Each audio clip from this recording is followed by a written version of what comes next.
And you've worked both as a lyricist composer and as a lyricist, and is that process different? How does it? So it's a little bit different, but I like working this way very much because Alan's music is so evocative and has such clear kind of emotional power in it. It makes finding the right words to go with the right notes easier. And how did your relationship with Alan get started? Well, we knew each other as friends. We had both contributed actually music, in this case, to other people's lyrics for an off-Broadway show called Personals in the 80s, and we kind of met then, and we would socialize and play tennis and have dinner, etc. When Howard Ashman passed away and Disney was looking for a new collaborator for Alan, they spoke to me about it, and then Alan and I, we were actually at a benefit or something one night, and he said, how would you feel about, just writing lyrics, and doing one of the Disney animated features with me? And of course, I was thrilled. And what was your first project together? Was it Hunchback? No, it was Pocahontas. Oh, it was Pocahontas. Yeah. What was sort of the challenge, I think, for you guys as creators in adapting the show from an animated feature to the stage? And obviously, there was a production prior to this one in Germany. Right. We did a production in the late 90s, which was written and directed by James Lapine, which ran for about 3 years in Berlin. There was much about that was really terrific. And a few of the songs that are still in the show were written for that, including Made of Stone. So some of the major new numbers were written for that. But then for various reasons, it was a very, very big production, for one thing. Didn't really feel as if that was we exactly solved it for stage, so it lay kind of fallow for a while. And then a couple of years ago, Disney was actually meeting with Scott, my son Scott Schwartz, about doing a project for them and talked about a few things. And they brought up Hunchback of Notre Dame, and he had a very, very clear take on how he wanted to do it.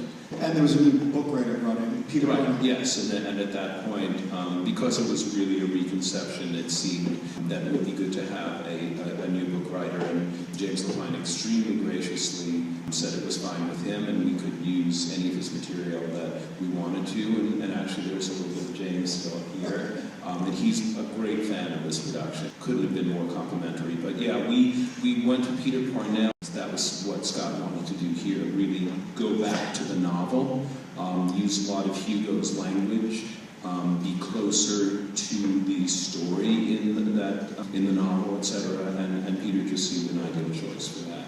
And I think that is really what's emotionally moving about this piece and so impressive about the construct of the piece is that return to the source material, which has been highly, highly successful, I think, and quite a journey.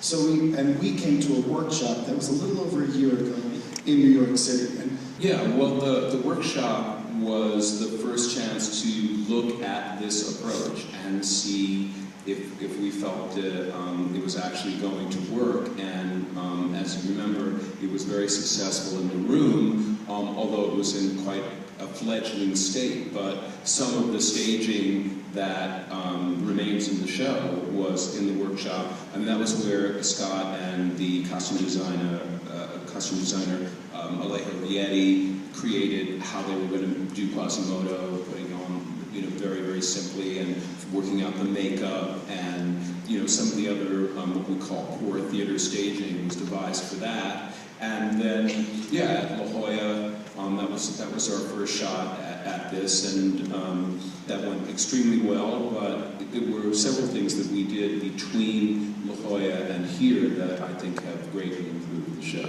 One of the things that I think is so striking about the show is actually the standing choir. And whose concept was that? How did it come? Yeah, that was, we felt that was a necessity. That's Alan and I both felt that was a necessity for the show. The score for the animated feature, which I personally feel it's Alan's best score, and one of the things that he did was have this big choir, which of course you could afford to do in film, singing away in Latin a lot. And we just felt that was so integral to the score and the power of the music of the show that we absolutely had to find a way to achieve that on stage too, and you know, we're really thrilled that we've been able to. We were partnering with Continual Arts Symphonic Chorus, which is based out of Westfield.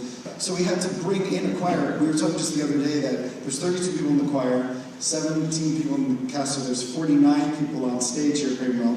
So what has it been like working with your son in this environment? Well, it's pretty much exactly what you said, Mark. He had such a clear picture of what he wanted the show to be. He was able to articulate that to us and dramaturgically sort of keep it on track.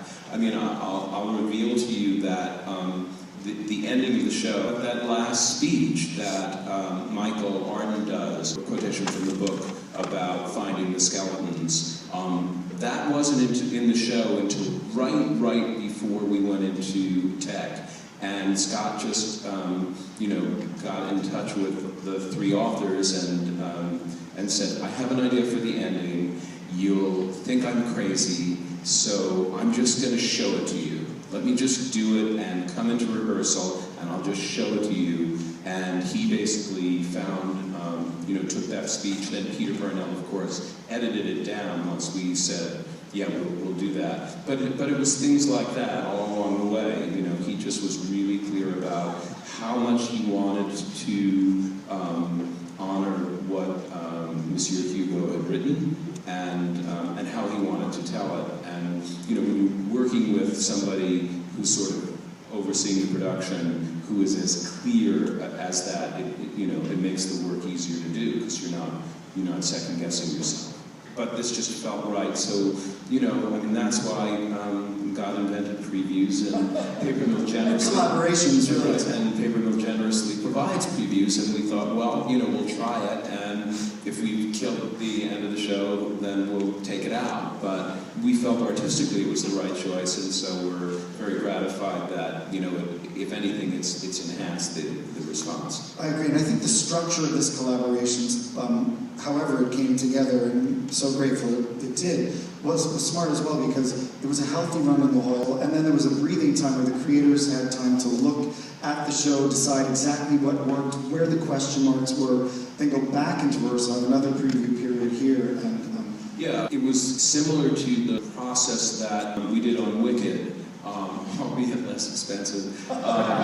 But it's very helpful to have a full production somewhere and then close it and have some time between that and going back to the show. Sometimes you gain some clarity when the show is closed and you're away from it a little bit. And so, yeah, we did actually quite a lot, it turned out. And La Jolla had gone so well, we said at the end of it, we're not really going to do very much. And then we wound up doing quite a lot. We really worked on the character of Phoebus. I think he's been much improved. We worked on the relationship between Esmeralda and Clopin and who the gypsies were. And her backstory. The whole arc of the character of Clopin. Then, the ending. And the other things I remember after the read-through, you rewrote the Tavern song. Right, yeah, exactly. After the read-through in New York on the first day of rehearsal, I said, what if we had a different number there? Yeah, exactly that.